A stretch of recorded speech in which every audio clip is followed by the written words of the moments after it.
myself and Al Ramirez, who co-founded the caucus, were producing a film about Renaissance 2010 and school actions. And the catalyst for that, I was the union delegate at my school, Englewood High School, in '05 when Duncan deemed it a culture of failure and set the stage for its closing and phase out. And so through that activity, I met Al. So there was already a layer of people concerned about these issues who had not really been organizing but voicing concerns at our elected body through the union. And we began documenting sort of where did this reform initiative come from, who were the players, what were the corporate interests, what's the impact, the consequences for communities, parents, and teachers. And meeting the movers and shakers, really community organizations had begun the resistance before the union even really had done anything. And so that was part of the discovery process. Some of us had already been working with those organizations independently. So how did you start to bring those people together, these disparate strands of resistance? That film project was an important first step.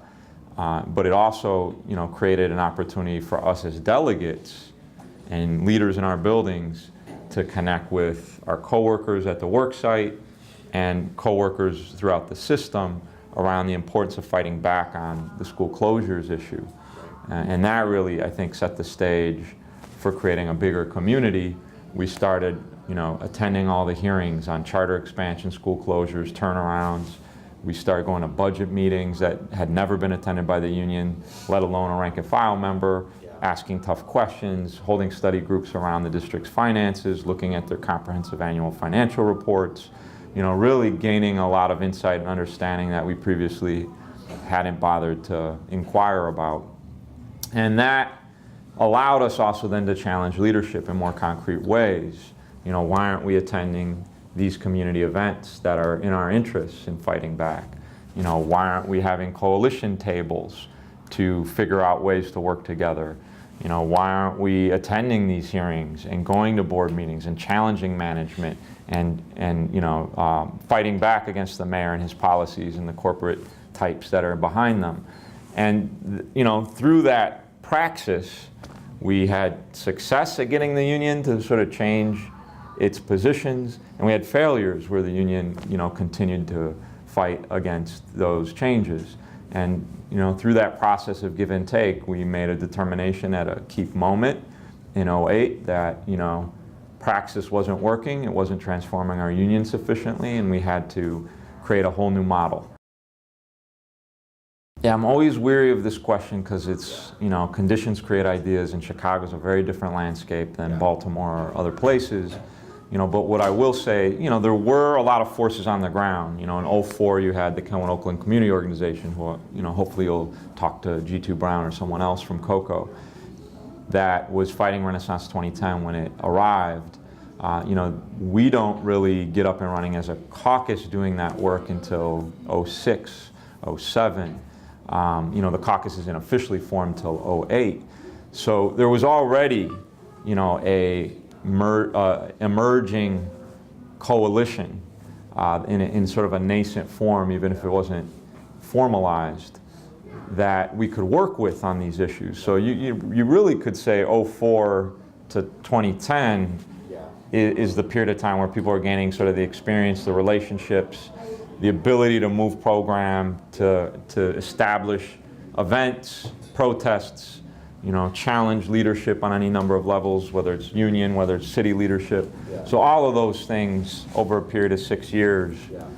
But there were relationships that preceded that period, and there were a lot of community organizations that have formed because Chicago's got a different landscape.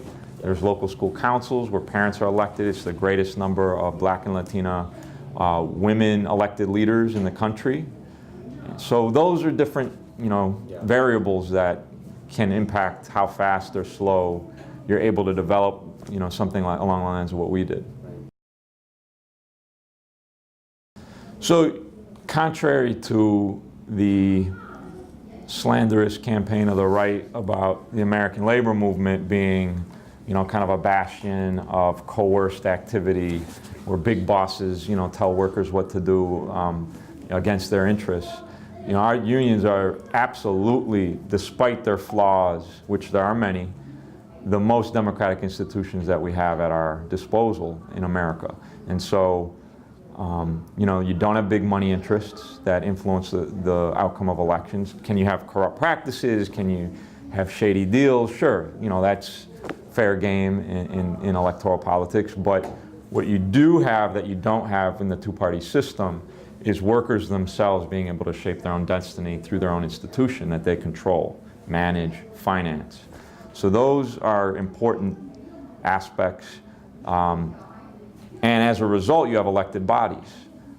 You know, I was elected as a site leader in my school to represent my coworkers monthly at a union meeting. I was able to, you know, initiate a committee structure to deal with school closings through a vote on the floor of that body. I was able to connect to other delegates that were at schools facing similar threats of closure, turnaround, et cetera.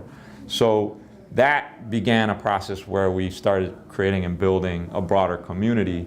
So that was sort of one vantage point. Going to these hearings where families are desperately trying to save their schools, you're seeing these tremendous turnout of hundreds of people in some cases, teachers, parents, students, demanding clergy that their school remain open for a whole variety of reasons. You know, whether it was their school was sabotaged through lack of resources, you know, there were all kinds of ways in which the district undermined the success they had previously had, et cetera.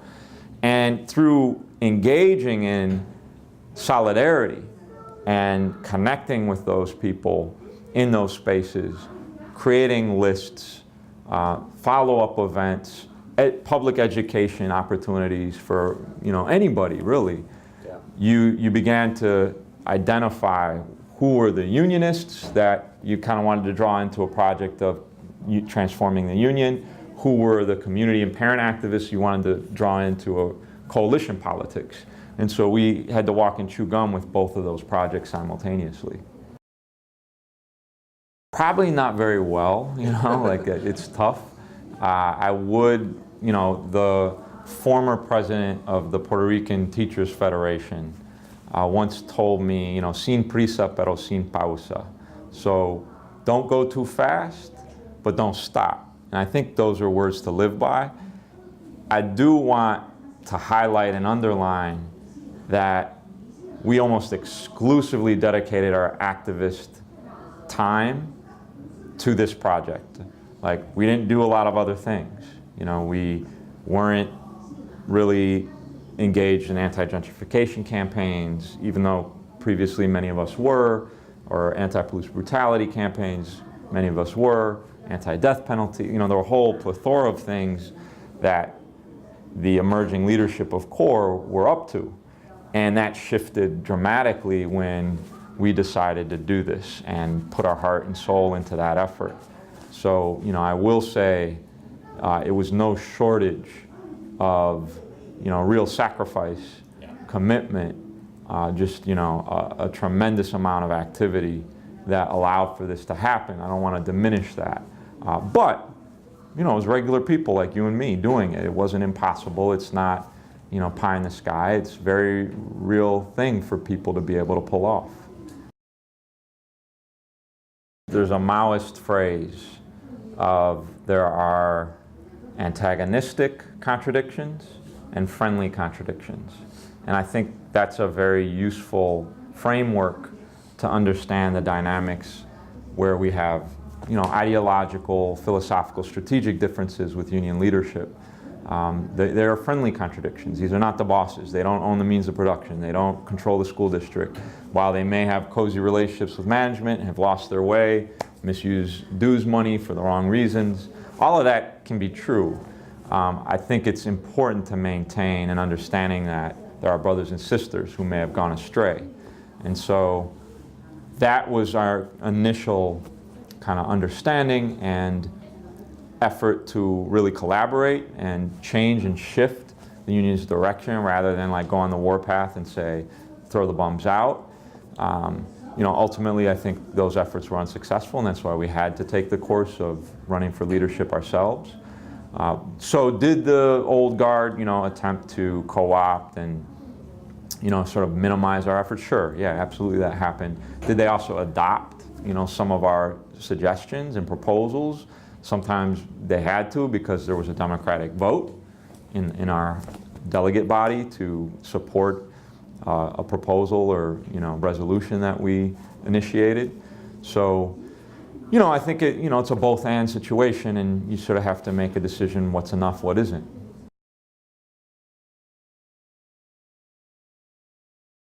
We didn't really work with them or communicate with them because we had an organizing philosophy, and that required really connecting with people's issues and unifying people around a common program of democratization, fighting school closings, sustainable community schools, coalition work as sort of a way to shift the union into a more robust engagement in these issues and give us a fighting chance to win.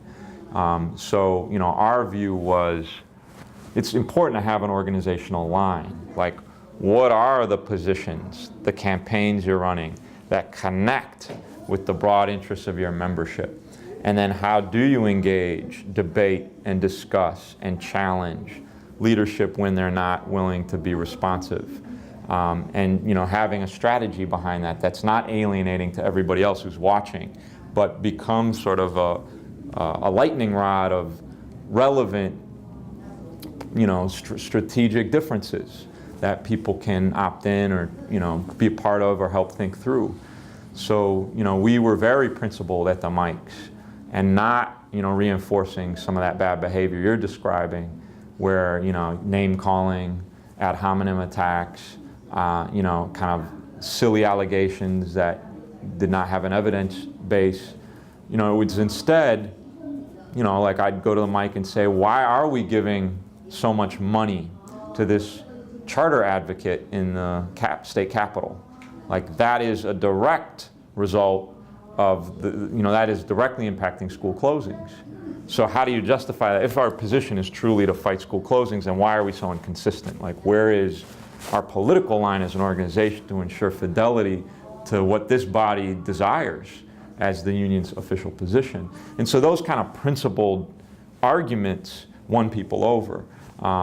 Similarly, we had democratic changes that we made from the House floor because there was confusion.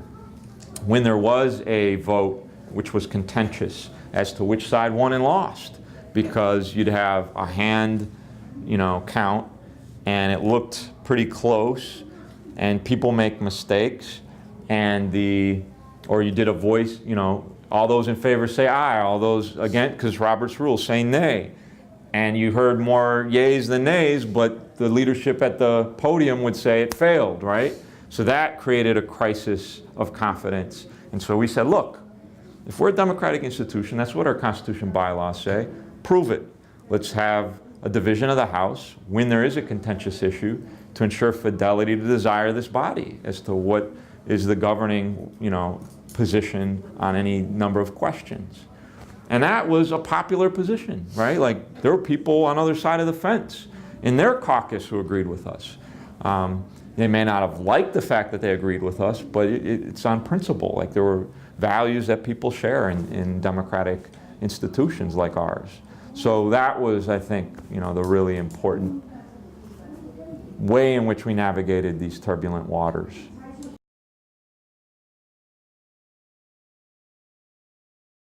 There's three types of situations we face in organizations of our breadth, depth, and complexity. You have problems you can solve, you have dilemmas you can manage, and then you have nuisances you must endure, right? And I would say this question you're asking is a dilemma. It comes up all the time. It's not something you're going to solve. It's something you have to monitor and continuously engage around and discuss and have a strategy to deal with. So, like, our caucus right now is dealing with this very question. Again, we dealt with it sort of initially when we began programmatically figuring out what were the campaigns we were going to work on. And so we were intentional about how do we design campaigns that ensure we're defending the teachers who are most under attack, which are black teachers, like, overwhelmingly. And how do we ensure we have recruitment approach, that we're building the caucus right at the bat with the kind of diverse membership that's going to be necessary to adequately represent the union, but also fight the fights that it needs to engage in. So, you know, there were a couple things I'll refer to that I think helped us do that. You know, one was the white leftists who initially joined the caucus were very principled. You know, even in organizations that I think have a lot of problems in terms of their own racial diversity that these white leftists belong to, in some of their you know, ideological lines around race that kind of diminishes race and puts class as sort of the central focus. You know, those things being what they are, there were a few individuals in those organizations who were quite good at having relationships with their coworkers at their school building. They were good unionists. They knew how to file a grievance, how to lead a school-based fight. Those were qualities that we looked for. And it made a huge difference because then, you know, based on the trust they had created at their school site, they were able to bring in more diverse members because they had the faith and confidence of their colleagues. So that was really important in identifying who are those people. The second thing was the school closings fight. I mean, that was and is almost exclusively an attack on the black community. You know, increasingly we're seeing an attack on the Latino community, but overwhelmingly the black community, black teachers who taught in the schools that were you know, in the crosshairs for closing. And taking that campaign on as a central focus of the organization, you know, forced us to talk about race, forced us to talk about the disparate impact of those decisions, forced us to engage and organize people most impacted by those decisions. And that helped the organization immensely at, you know, showing publicly the importance of that fight.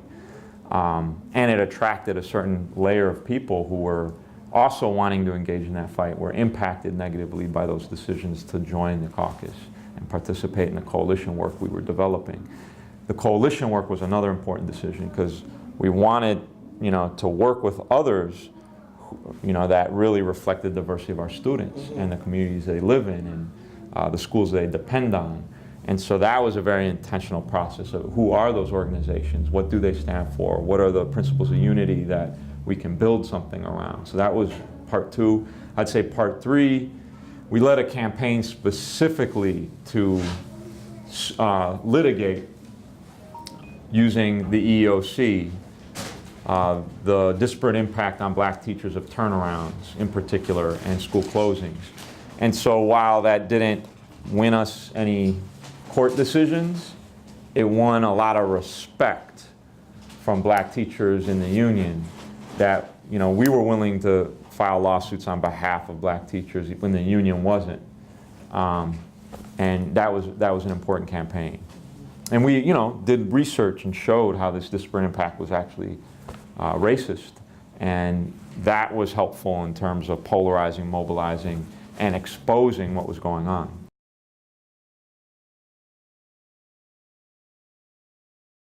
Sometimes our institutions become moribund, right?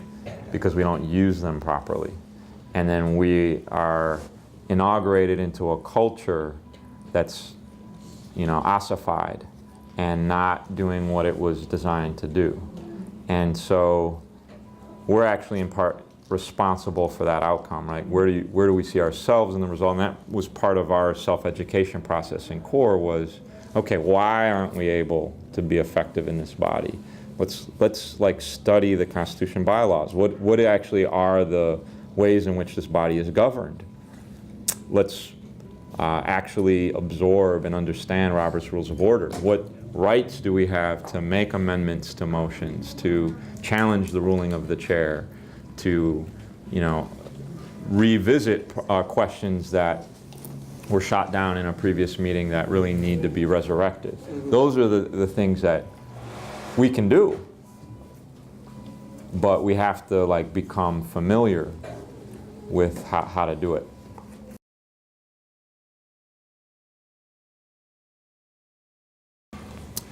I'd say fairly early on, Like I should tell you a little bit of the origin story. I don't know that Micah covers it much in the book, but the sort of straw that broke the camel's back and the clear moment when Al and I brought together sort of these 15 other folks who we had had interactions with that we saw as prominent leaders in the union wanting, to join in common cause was sort of our view of what needed to happen next, was that Marilyn Stewart and the officers of the CTU at the time in 2008 brought in a guy named Dal Lawrence, who was the president of the Toledo Federation of Teachers. And he got on the mic and said, we have a solution to the problem of underperforming teachers. We are going to fire the bottom 10% of performers. And our jaws dropped because we said, what is this shit? We never talked about it. We never voted on it. We never, went through in which ways could this be a good idea, a terrible idea. It really, kind of went against the philosophy that our union was there to protect members, not help managers fire them. So all of those things, like, if we don't do something now, this union may not be around long enough for us to influence it in a different direction. So, then that brings me to your question, sort of like bylaws vision. We wanted to be democratic, so we kind of created these pillars in that moment when people, they were on the fence, a number of them, because it's a big, tall order. Like I was telling you, a huge chunk of your personal life goes out the window. A huge aspect of your activist life has to be rearranged. And once we had sort of convinced that nucleus that it was the right project, we went to work, sort of designing what were those pillars, what would we stand for, what would we call ourselves, those kinds of things. So we had, a series of meetings of just bouncing ideas off of each other, hours and hours of, kind of what do we stand for, what's our mission vision, so like we came up with, we want to be democratic, transparent, emphasize coalitions, fight these terrible policies, and represent our alternatives to those. So that was sort of the very simple basis, but it took quite a bit of time to develop them and create enough consensus that we felt confident in publicizing those. I could probably go back into the archive and try and recreate what we did. We're teachers though, like, figure it out. Like, it's not rocket science. You can do it any number of ways if you want, to sort of brainstorm, like, what do we stand for? And from a mission, okay, what's our platform going to look like? If we were to take over the union tomorrow, let's do a game of imagination. What would that mean? I think it's things like that, but nothing that I would say would, you'd have to replicate hook, line, and sinker. You can take what I just said and figure it out, I think. Kind of intentionally helping people come to some unified consensus around what you stand for is important. So it's the process more than the procedure that matters. Bylaws are probably my least favorite thing, but they're important. Karen really did a lot of that. Jen Johnson, who you're talking to, had a lot to do with the bylaws, and we revisit them, when needed. So I know there's been a lot of conversation, to your question earlier about diversity and making sure the caucus reflects the membership and the issues in the community that you want to pursue. We've talked a lot about how that vision and mission, those initial pillars are insufficient. You've had Occupy Wall Street emerge, you've had Black Lives Matter emerge as really significant movements. Where's the caucus official position on economic and racial justice in our founding document? Well, it's not there. That wasn't, something that we explicitly described, and we need to. So, you have to revisit that stuff and challenge yourselves. We had a steering committee that was elected as a caucus early on, and it was sort of that initial group that I talked about where we knew those people were good organizers, and we knew that they were principled in how they came to group decisions. So we had enough shared experience with those folks that we were able to then transition into more of a formal organization of elected leaders. And so that steering committee, highly effective, dedicated people to the project. We would sit there on a monthly basis initially when things speeded up, like if there was school closings that were imminent, if there was an election that was imminent, probably like 4 or 5, 6 months prior, we'd have 2, 3 meetings a month with that body. So our Sundays were often disrupted with that work.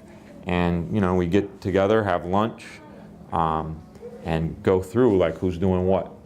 Jen, can you're good at kind of writing detailed rules. Can you figure out a draft of the bylaws? Anybody want to work with her? Karen, I'll work with her. I'm good at that. Okay, so we'll do that. I would represent the organization at the coalition table for at least, the first year. But as that coalition table grew, like Karen and Carol Kareff, who's our research director, joined me in that work because it became more complicated, and the stakes were higher because we were running for office, and so how do we make sure there's more leadership helping to facilitate those relationships? So those were constant conversations. We also had a model where we tested people's leadership a lot, and we gave people many opportunities to do the work, to kind of figure out were they up to the challenge. Every meeting, and we've lost a little bit of this, and you can ask Chambers about it. I think they're trying to revive it in the caucus. But we had enough of a depth and breadth of people attending those monthly meetings for CORE. These were public open meetings to anybody who wanted to attend. We could rotate facilitators. So it wasn't just steering doing it. We would do it. But, and there were, 10 people on steering. So that's, we can rotate quite a bit just steering. But we'd also talk about hey, can we rotate this person who wants to be a trustee to our pension fund? See if they have some leadership qualities. Can we rotate this person who, might be a good officer, come election time?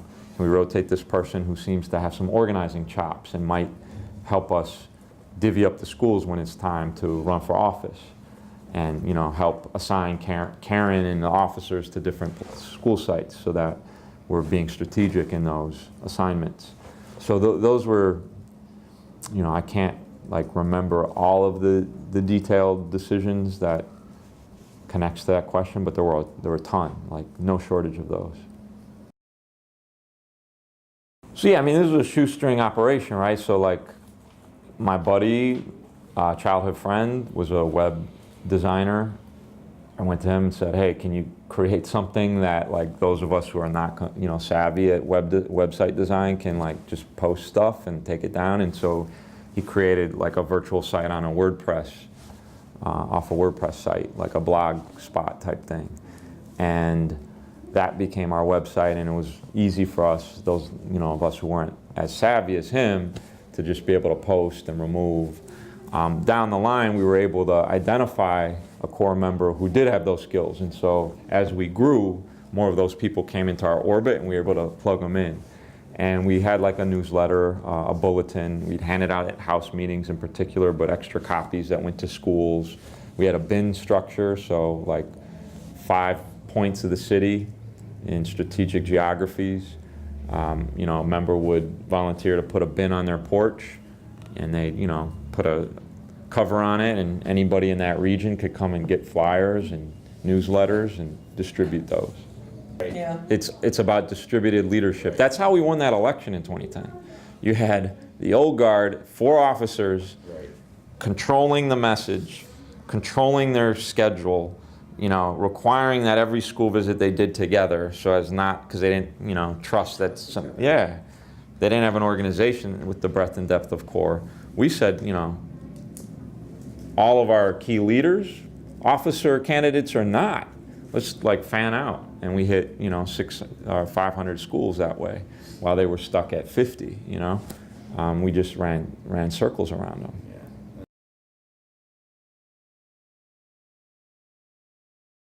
There is a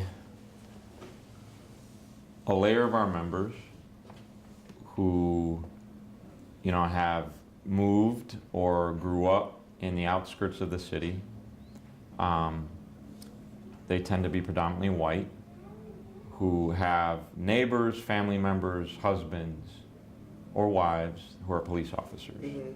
And so our greatest concentration of members in the CTU is in the 19th Ward, which I believe is also the greatest concentration of police families in the city. Both teachers and police have residency requirements. Mm-hmm.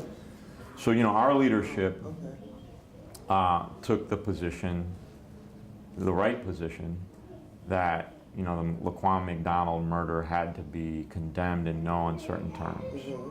And that we needed to organizationally help mobilize with Black Lives Matter forces to, you know, challenge the city leadership around that question, to force justice for Laquan, who was a CPS student before he was killed. And that caused, you know, a degree of trepidation and pushback from that section of members in particular. But, you know, a wider section, you know, in different parts of the city who had similar characteristics. And, you know, I think as unionists and social justice activists who understand the hidden curriculum in our classrooms, when we ask our, you know, students to be rule followers and the rules don't serve them or their families, that's a problem. And so what are we doing to challenge our colleagues, the system as a whole, to address that hidden curriculum and disrupt it? And that's not something you do overnight, right? As a democratic institution, we don't have the luxury to fiat consciousness, right? We have to actually change hearts and minds. And leadership matters in that project immensely. You know, so Karen saying that in the school closings fight, this is an example of educational apartheid. Wow, that was like you know, a flashpoint, unmistakable, important moment in our union's history. Not all our members were comfortable with that characterization, but like, was it true? Absolutely. Like, you know, obviously true. Like, you walk around, it's true. And, you know, our white members who work in segregated schools know it's true. So there's a disconnect in where people grew up and how they've experienced the city that is true of the entire city and true of our membership. And so it's really our complicated responsibility to figure out how are we going to bring people along in a way that challenges some of the assumptions that we know have led to these tragedies, and get more support for efforts to challenge those issues. So, you know, we've had this question of police in schools. Our membership, our leadership body, I think, is much more progressive than sort of those pockets of member resistance to this issue would suggest. So we passed contract proposals, one of which said that we would replace police in schools with restorative justice programs. And that was overwhelmingly passed. We have joined in common cause with Black Lives Matter affiliates like BYP 100, Assata's Daughters. You may have seen in the April 1st rally, you know, coalition politics are tricky. You don't get to completely censor, edit, dictate what people in a coalition are going to say or do. You know, that's the nature of it, is you take chances because it's the right thing, because we need to try and get on the same page, and you take risks along those lines. But sometimes people in a coalition don't reflect the shared agreements, and that can cause disruptions too. So, you know, when Paige May came out and said, F the police and anybody who messes with the police, that wasn't scripted. You know, we did not expect it. It caused some rifts.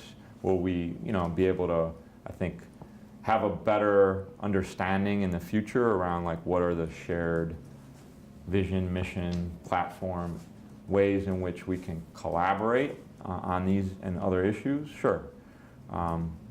So, but that's a complicated, you know, negotiation. It's not something we can just solve overnight.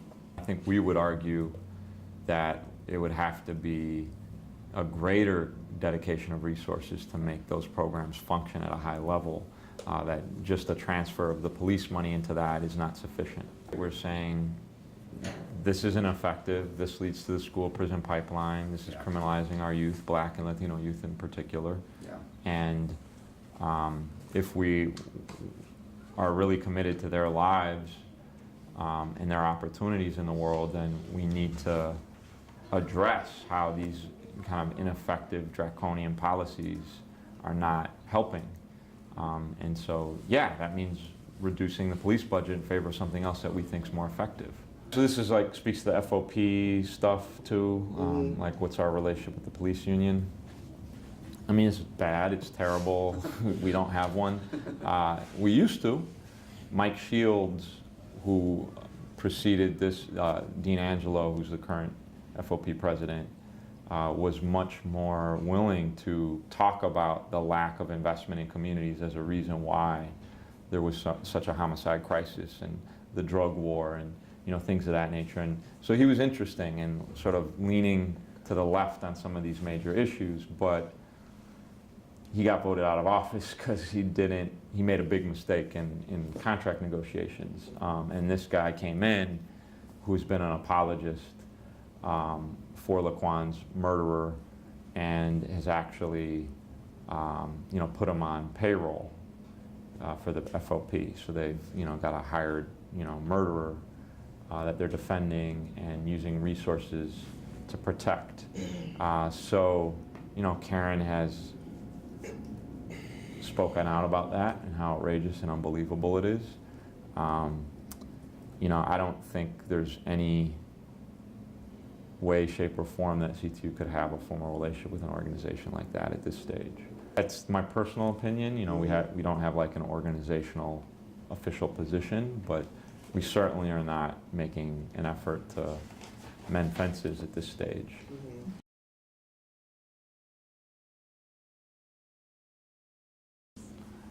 I mean, I think this is where the organizing conversation is both a science and an art. And so, the structure of an organizing conversation is how do you connect with a person on the issues they care about? And that means you need to get to know them a little bit, like these one-on-ones, studying how that's worked traditionally in the union movement. Those are important skills to develop as a caucus. How do I have a one-on-one with a coworker or somebody who I've just met from another school? How do I get at their issues? What are some clarifying questions I can ask? How do I get to know them in a short period of time and what makes them tick? I think one of the first mistakes, activists who, are accustomed to railing against the system and then transitioning to becoming organizers for people who are not yet involved, make the mistake of blaming people for not being interested in getting involved in something that you've created. And that's a huge error. Like it's like you're violating the first principle of organizing. People aren't apathetic. They may have good reasons why they don't think it's a good use of their time to join you in this endeavor. A, it hasn't worked, right? B, the union is not doing a very good job. Why should I contribute my time and energy to this hopeless project? C, I'm crushed with paperwork. And my evaluation was, not a good one, and I'm terrified, and I want to just focus on that. Those are all really rational reasons not to get involved, right? And it's your job to convince them that those problems they've just identified and telling you why they're not interested are exactly why they need to join and participate and get involved. Because that paperwork ain't going away. In fact, it's going to get worse if you just sit back and don't do anything about it and have collective action. That evaluation system is going to drive you crazy and through the roof and off the cliff if you don't organize with others to challenge it. This is a democratic institution. This is the way to do it. Doing it by yourself is a losing battle. It's you against management and all the power that they've got. And so how do we increase our power? So really engaging people what are your issues? Who's responsible for those problems you're identifying? Polarizing, who's the enemy? What is our vision for how to address it? Collective power, joining this caucus, joining the union, in our efforts? And then what's your commitment? Will you come to this meeting next week? Will you go to this rally? Will you join this effort to challenge the evaluations? Whatever it might be that most effectively connects with that person. But fear is totally natural. Like, blaming a person for it is really the wrong way to go. It's more like, okay, how do we turn that fear into something productive so you're not powerless in front of these threats that are destroying your life and your career and the students that you love and care about so much. The intention has always been that delegates would hold monthly meetings. Now, that when there was no real sense that would have meaningful impact on like the direction of the union, or there was nothing going on that was addressing people's concerns and issues, that didn't really happen very often or frequently. So, you know, as we were sort of developing a set of campaigns that were more, that corresponded more to people's issues and concerns, you know, we made sure to have our monthly meetings where we shared what happened in that union meeting, but also here's what else is going on that we're trying to move the union in this direction. Teachers are notorious for, you know, we get cubbyholed in our classrooms. We get easily walled off from our colleagues. We have an inordinate amount of focus on our students and our planning, and there's, you know, good reasons for that, but there's also like unhealthy consequences. And, you know, part of that sort of hamster wheel syndrome that teachers get into is our time gets dried up and the relationships become more superficial in all ways, shapes, and forms, right? So parents are no exception, and so the relationship with parents are almost strictly focused on like your kid's doing a great job or your kid's fucking up, right? It's like one or the other, and not about, hey, you realize that our class size has ballooned this year, you know, can we have a dinner at the library down the street to talk about how it's negatively impacting a child's education? And then like all of a sudden you could have a campaign, right? Like, it doesn't take much. So like that shift in getting your colleagues, coworkers, other fellow union activists to understand, having that common cause and having a fuller relationship, just like you're doing organizing conversations with your colleagues and sort of expanding that knowledge of these other people and what makes them tick, then you can kind of move into the next layer of people, the parents in your school community. You know, for us, it's just like elementary schools are great places to organize. There's no community organization in the universe that has as much exposure to parents as teachers do at the work site. You know, particularly in a elementary setting. In a high school setting, like, students can be good messengers if the relationship and the message is sufficient to interest them to have a conversation with their parents.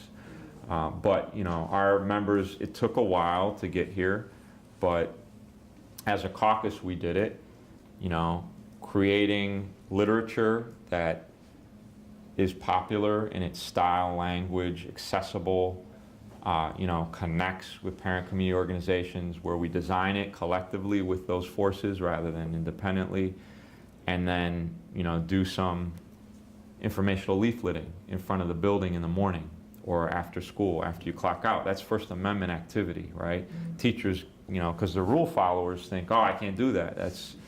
I'm on the job. No, you're not. You're not on the job till you're on the job, right? And so it's sort of giving people that practice. It doesn't mean that a principal, a tyrant principal, won't come out and try and like punish you for it. They'll try, right? Cops will, you know, try and arrest you for not breaking the law, right? Like, but you know, we have to start taking these risks and exercising our rights and trying new things. So I'd say that's important. You know, I think you had asked about like, well, or maybe you did, like, there's a dearth of issues, like how do we identify issues, or how do we identify what groups to work with? And I just want to be clear, there are hundreds of community organizations in Chicago, and I think we're in coalition with 19 of them, right? You know, it's picking who you're really gonna, you know, ride and die with. Like, who are your most aligned, you know, powerful groups that, you know, aren't going to back down from a fight and are clear on certain key positions. So, you know, United Way, they ain't one of them, right? Like, they like waiting for Superman at, you know, not a ride or die organization. You know, Teach for America, they're destroying black teachers, right? They're telling their people not to get involved in the union, not a ride or die organization. So like doing some mapping of your community to determine which relationships you really want to build and invest in is important. You know, and when you do contract action teams, like when we do that, I don't know if you have PPCs in our contract. Our UCC, our union chapter committees are your PPCs. Okay. So, you know, talking about division of labor, we like constantly encourage, like, get somebody on your PPC who's got the most exposure to parents. Like, who is that? It's usually a PSRP. Like, Yeah. How do you get them involved in the union committees at the school sites? It's so easy to overlook PSRPs. It's such a elitist tradition in teacher unions, and racist tradition, honestly. And so being explicit about that and sort of how you're creating your organizational structures will help immensely. We had Ginny Sims, who was the British Columbia Teacher Federation president at the time, come out. She was our first public event, and she keynoted it, and she, like, spectacular. So like somebody who had this clear vision of what a democratic union would look like. They went on an illegal strike in '05 around class size, and they won definitively against a liberal government. So it had all these like similar characteristics that we were facing. You know, we had liberal corporate Democrats.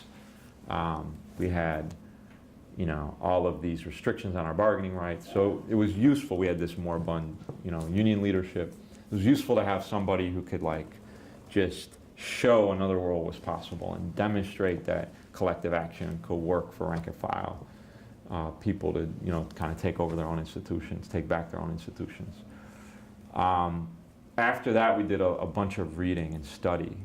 I actually don't think we were as focused on the nuts and bolts of organizational structure. Like, I don't think our constitution bylaws came until the following summer, but we did do some of the pillar work. We did like form the steering committee structure and like how that could be elected. So that was important, but like really fortifying some of our common understanding. So we read The Shock Doctrine by Naomi Klein. We read the contract. We did a contract study group because a lot of us hadn't even read the contract, right?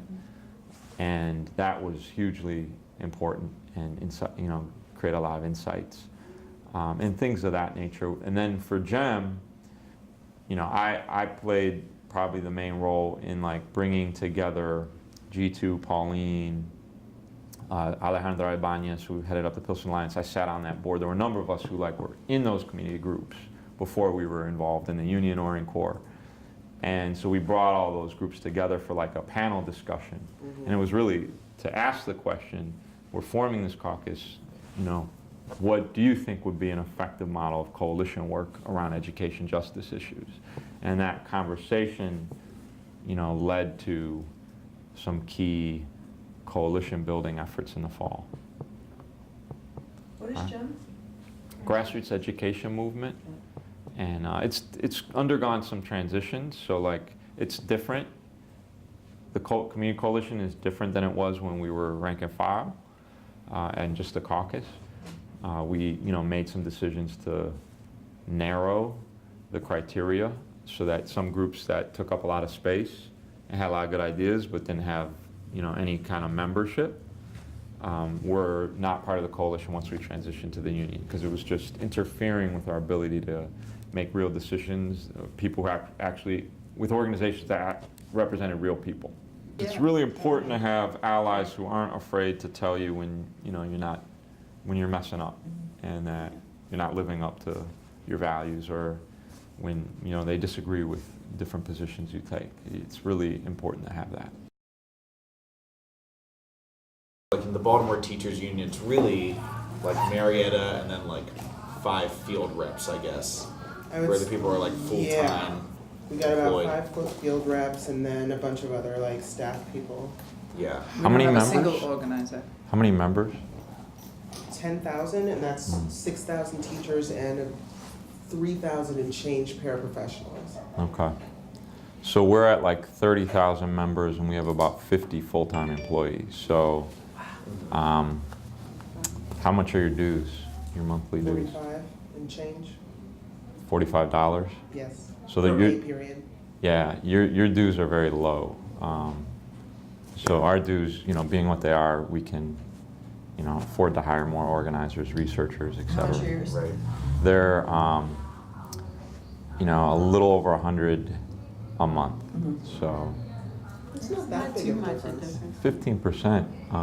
Okay. But, there also might be some issues with how they're allocating resources. Salary schedule, there's the para salary schedule, and then there's the teacher salary schedule, and there's the para layoff procedures and the teacher layoff procedures. Okay. That's interesting. Yeah. So how does that work for elected leadership positions? There's we need to revise our constitution to be more proportionally reflective of the number of paras, but, there's I think it's like a 10, 15 person, no, it's got to be more than that. Anyway, there's like a proportional number of reps that paras elect on a citywide basis Okay. that then become delegates at the House of Delegates, All right. and then also exec board members. Okay. Cool. There was a vote held You know, at that function. the concept of a House of Delegates, of actually doing something with your stewards and giving them some authority and decision making power, blew my mind when I first heard of that. I was like, wait, you can do it that way. So do you go to monthly meetings? We do. And what are those like? Church. Yeah. Yeah. A lot of there's an agenda and there's a lot of conversation. There's a lot of back and forth. There's a lot of talking across the room, which doesn't necessarily lead to productive consensus and action that's based on, the will of the people. I mean, it feels really democratic, but that's because everyone's yelling. Yeah. And leadership is really good at repeating those concerns back with Yes. a real attempt at empathy and not following through in any action. What's the famous phrase she has? Well, you're not I going to won't- get any fight from me on that, Yeah. which I don't think she realizes is Can be exactly interpreted in what it multiple means, ways. Yeah, I mean, I think, In some ways, when it comes to election time, our job's much easier. It's such a smaller city, and what do we have, 15% turnout at the last union election? It's much lower than that. I think Lower, it's lower it's- than 10. But she was So running on few a, people actually turn out to vote. it was an They're unopposed so election sort the of, last time. is it a ballot, like a mail ballot? No. No, it's In school person. site? In Not person in at school. 5 sites. Five We have sites. 200 Huge. schools. limited hours. And you vote at 5 sites across the city. Voting closes at 5:30 p.m. on a school day. See, that's something you could change. You could You'd make think. a motion. You've tried? Yeah, we didn't get enough petition signatures. Mm. We tried to do grassroots organizing without a strong enough base, so we didn't get enough. We couldn't get enough participation in gathering petition signatures. But that's a great issue to organize It is. around. Yeah. We have a story about a vote that was called about is it about the model teacher? It was about the contract. The contract in which, how teachers would be evaluated, and there was a structure for getting designated model teacher and the amount of money you would make as a result of that. So it felt like turnout was big for that one, and the membership by and large voted it down. They didn't want it. So the union held another vote. This was the Randy Weingarten fly-in issue? National Aid. Yeah, Yeah. it was pretty awful. Mm. And the CEO of the schools worked together with them to specifically reach out to the Teach for America group saying, Mhm. you guys need to vote on this because you're going to make more money if this comes through. And together we're able to get every vote that they won. And they bribed the Filipino Oh, teachers. right. with giving them a designated lawyer to help with their immigration issues. Hmm. And that was enough to tip the vote. Yeah.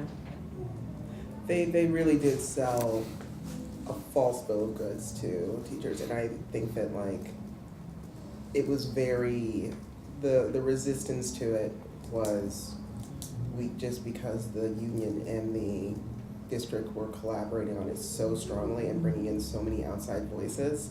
There seemed to be so much consensus around this contract being a good thing for so many reasons, but the implementation of it has really fallen short of the promises that were made. Mm-hmm. Hmm. It's like a merit pay system, sort of. Yes. Well, I don't know. I don't know what that term means because a lot of people use it to mean a lot of different things. But it's a system where you can apply to a career pathway Mm. and your portfolio, you use a portfolio of teaching artifacts to demonstrate that you deserve to get into a career pathway. And you get more money. Mm-hmm.